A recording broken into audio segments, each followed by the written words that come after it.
नमस्कार दोस्तों, कलयुग के चमत्कार संतों की वाणी में आप सबका स्वागत है। दोस्तों, आज है 1 नवंबर, करवा चौथ। पवित्र व्रत सुहागिन बहनें रखती हैं इस व्रत को अपने पति की लंबी उम्र के लिए। इस व्रत की कथा में करवा माता की कथा का वर्णन मिलता है।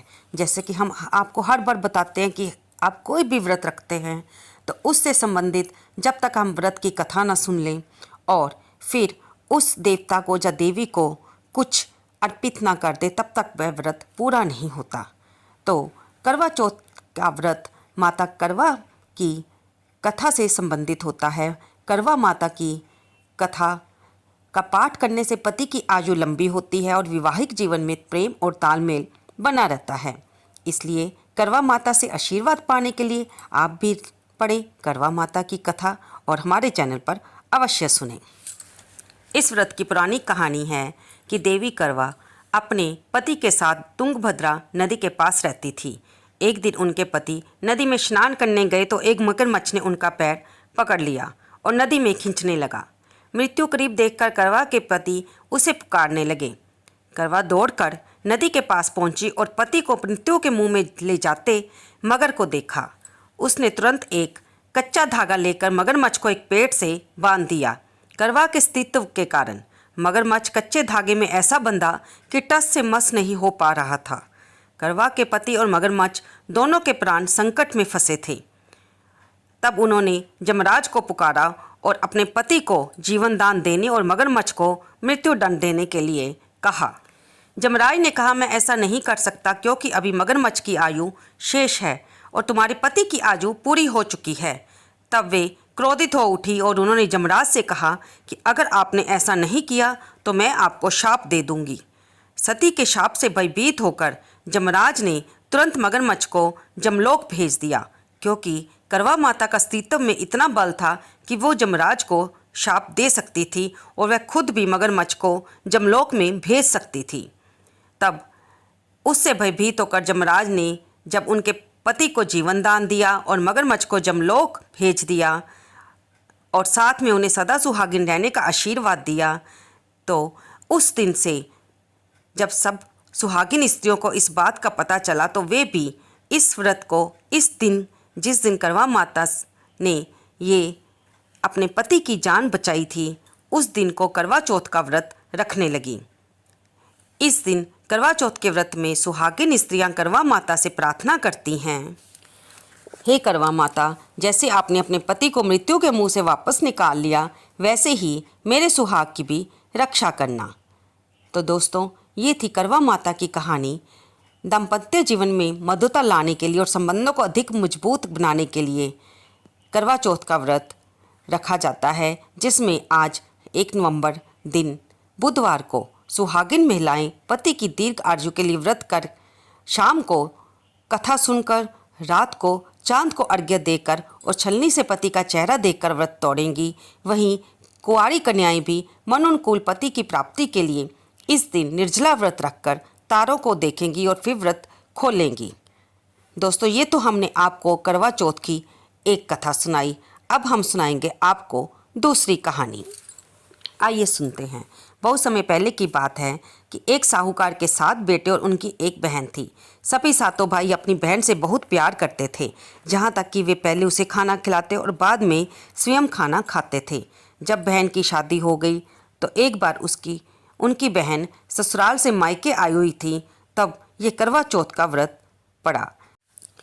भाभीियों के साथ बहन ने भी अपने मायके में ही करवा चौथ का व्रत रखा, लेकिन वह भूख प्यास से शाम तक व्याकुल हो गई। जब शाम को भाई अपना व्यापार बंद कर घर आए तो वो देखा कि उनकी बहन बहुत व्याकुल थी। सभी भाई खाना खाने बैठे और उन्होंने अपनी बहन से भी खाना खाने का आग्रह किया। तब बहन ने बताया कि आज करवा चौथ का उसका निर्जल व्रत है और वह खाना सिर्फ चंद्रमा को देखकर उसे अर्घ्य देने के बाद ही खा सकती है। क्योंकि अभी चंद्रमा नहीं निकला है, इसलिए वह भूख प्यास से व्याकुल हो उठी है। भाइयों से अपनी बहन की ये हालत देखी नहीं जाती। उन्होंने दूर पहाड़ियों के पीछे आग जला दी और अपनी बहन को दूर से छलनी में से कहा कि तुम्हारा चांद निकल आया है बहन, तुम छलनी में से उसे देखकर खाना खा लो। दूर से देखने पर वह आग ऐसे प्रतीत होती थी जैसे कि चतुर्थी का चांद उदित हो रहा हो। तब जब भाई ने बताया कि चांद निकल आया है और तुम उसे अर्घ्य देने के बाद भोजन कर सकती हो, तो बहन ने अपनी भाभीियों से भी कहा कि आओ चांद को अर्घ्य देकर हम खाना खा लें। तो उसकी भाभीयाँ उससे कहती हैं कि अभी तो तुम्हारा चांद निकला है, हमारा चांद तो देर रात को निकलेगा, तुम ही उसे अर्घ्य देकर भोजन कर लो। बहन सीढ़ियों पर चढ़कर चांद को देखती है। उसे अर्घ्य देने के बाद वह खाना खाने बैठ जाती है। वह पहला टुकड़ा मुंह में डालती है तो उसे छींक आ जाती है। दूसरा टुकड़ा मुंह में डालती है तो उसमें से बाल निकल आता है। उसने तीसरा ग्रास मुंह की ओर किया तो उसकी ससुराल से संदेशा आ गया कि उसका पति बीमार है, जल्दी भेजो। माँ ने जब लड़की को विदा किया तो वह जो भी कपड़ा निकालती वो सफ़ेद या काले रंग का निकलता। तब माँ ने अपनी बेटी को जाते हुए कहा कि रास्ते में तुम जो भी मिले उसके पाए छूना और जो भी तुझे सुहाग की आशीष दे तो उसे कुछ सिक्के अवश्य देना। ऐसा कहकर माँ ने उसको सिक्के दिए जिसे उसने अपनी साड़ी के पल्लू में बांध लिया। बहन जब भाइयों से विदा हुई तो रास्ते में जो भी मिला उसने यही आशीष दी कि तुम 7 भाइयों की बहन हो, तुम्हारे भाई सुखी रहें और तुम उनका मुख देखो। उसे सुहाग की आशीष किसी ने भी नहीं दी। जब वह ससुराल पहुंची तो दरवाजे पर उसकी छोटी ननद खेल रही थी। वह उसके पाँव लगी और उसने कहा, सुहागन रहो, सपूती रहो। जब उसने ये सुना तो उसने अपने पल्ले में से एक सिक्का निकालकर उसे अपनी ननद को दे दिया। जब वह अंदर गई तो उसने देखा कि उसका पति धरती पर पड़ा हुआ है और उसके प्राण निकल चुके हैं और सभी उसे अंतिम संस्कार के लिए ले जाने की तैयारी कर रहे हैं। तो वीरावती ने कहा कि मैं भी साथ में चलूँगी। गांव वालों के बहुत मना करने पर भी वह शमशान घाट गई, लेकिन वहाँ पर भी उसने उसका अंतिम संस्कार नहीं होने दिया। जब गांव वालों ने उसका विरोध किया तो भी वह नहीं मानी और वह तब सभी गांव वाले उसे वहीं पर छोड़कर लौट गए और उसकी सास ने भी उसे घर पर आने के लिए मना कर दिया। तब वह शमशान के पास एक झोंपड़ी बनाकर वहाँ रहने लगी और अपने पति की देह की सेवा करने लगी। वह जानती थी कि करवा चौथ के दिन उससे भूल हुई है, इसलिए वह हर महीने को आने वाली चौथ का व्रत रखती और हर चौथ की माता से उनके लिए प्रार्थना करती कि उसके पति की आयु लौटा दें। समय बीतते बीतते मंगशीर की चौथ आई तो चौथ माता बोली, करवा ले ले, करवा ले ले, भाइयों की प्यारी करवा ले ले। लेकिन जब उसे चौथ माता नहीं दिखी तो वह बोली, हे माता, आपने मुझे उजारा, आप ही उद्धार करेंगी, आपको मेरा सुहाग देना पड़ेगा। तब उस चौथ माता ने कहा कि पोह की चौथ आएगी, वह मेरे से बड़ी है, तुम उससे ही कहना, वही तुम्हारा सुहाग देगी। माघ की चौथ आकर भी चली गई और फागुन की चौथ भी आकर चली गई। चैत, विशाख, जेठ, आषाढ़, सावन, भादो सभी की चौथ आई और ये कहकर चलेगी कि आगे वाली को कहना वो मुझसे बड़ी है। आश्विन की चौथ आई तो उसने बताया कि तुम पर कार्तिक की चौथ नाराज है, उसी ने तुम्हारा सुहाग लिया है और वही वापस कर सकती हैं। जब वह आएगी तो तुम उनके पांव पकड़कर विनती करना। वह ये बताकर चली गई। जब कार्तिक की चौथ आई तो वह गुस्से में बोली, भाइयों की प्यारी करवा ले ले, दिन में चांद उगाने वाली करवा ले ले, व्रत को खंडन करने वाली करवा ले ले, भूखी रहने वाली करवा ले ले। तो ये सुनकर वह चौथ माता को देखकर उसका पाँव पकड़कर गिड़गिड़ाने लगी, हे चौथ माता, मेरा सुहाग आपके हाथ में है, आप ही मुझे सुहागिन करें। तब माता बोली, पापिनी, हत्यारनी, मेरा पाँव पकड़कर क्यों बैठ गई। तब बहन बोली कि मुझसे भूल हुई है, आप उसे क्षमा कर दें, आप तो जग की माता हैं, मैंने अनजाने में ही भूल कर दी है माता, आगे से मैं भूल नहीं करूँगी। तब उसने चौथ माता से जब क्षमा मांगी तो माता ने प्रसन्न होकर आँखों में से काजल, नाखनों में से मेहंदी और टीके में से रोली लेकर छोटी उंगली से उसके आदमी पर छींटा किया। उसका आदमी जब उठकर बैठ गया तो बोला कि आज मैं बहुत सोया।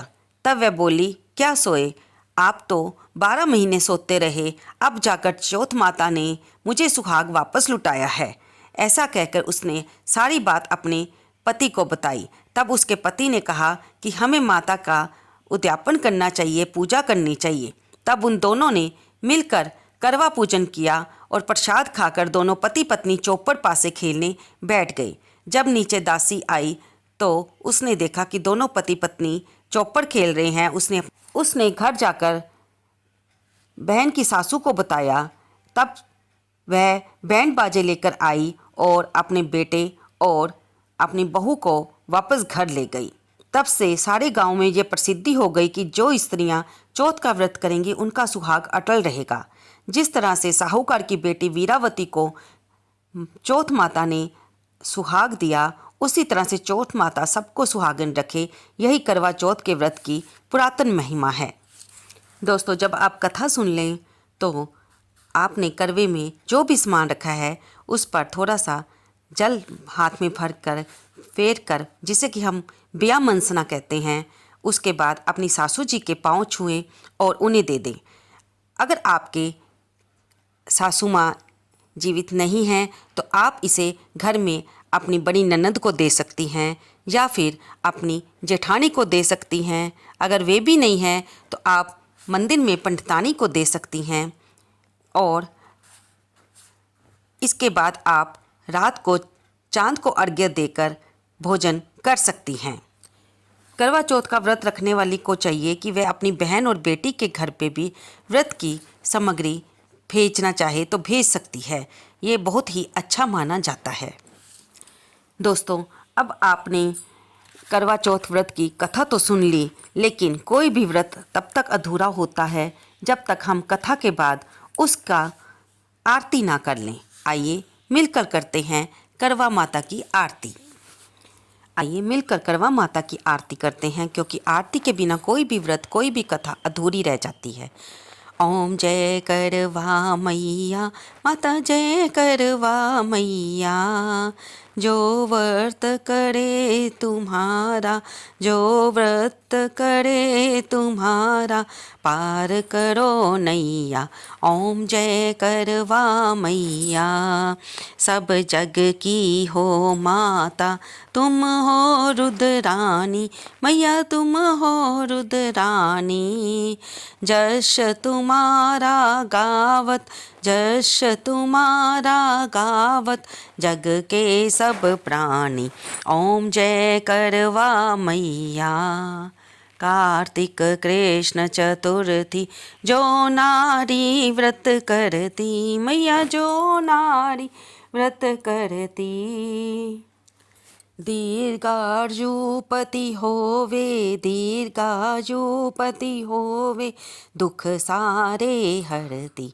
ओम जय करवा मैया, जय करवा मैया, माता जय करवा मैया। जो करे व्रत तुम्हारा, जो करे व्रत तुम्हारा, पार करो नैया। ओम जय करवा मैया। होए सुहागन नारी, सुख संपत्ति पावे, मैया सुख संपत्ति पावे। गणपति जी बड़े दयालु, गणपति जी बड़े दयालु, विघ्न सब नाशे। ओम जय करवा मैया, करवा मैया जी की आरती जो कोई नर गावे, मैया जो सुहागन गावे। व्रत हो जाता पूरन, व्रत हो जाता पूरन, सब विधि सुख पावे। ओम जय करवा मैया, जय करवा मैया, माता जय करवा मैया। जो करे व्रत तुम्हारा, जो करे व्रत तुम्हारा, पार करो नैया। ओम जय करवा मैया। तो दोस्तों, ये हमने आपको सुनाई करवा चौथ व्रत की 2 कथाएं और उसके बाद आरती, ताकि आपका व्रत संपूर्ण हो।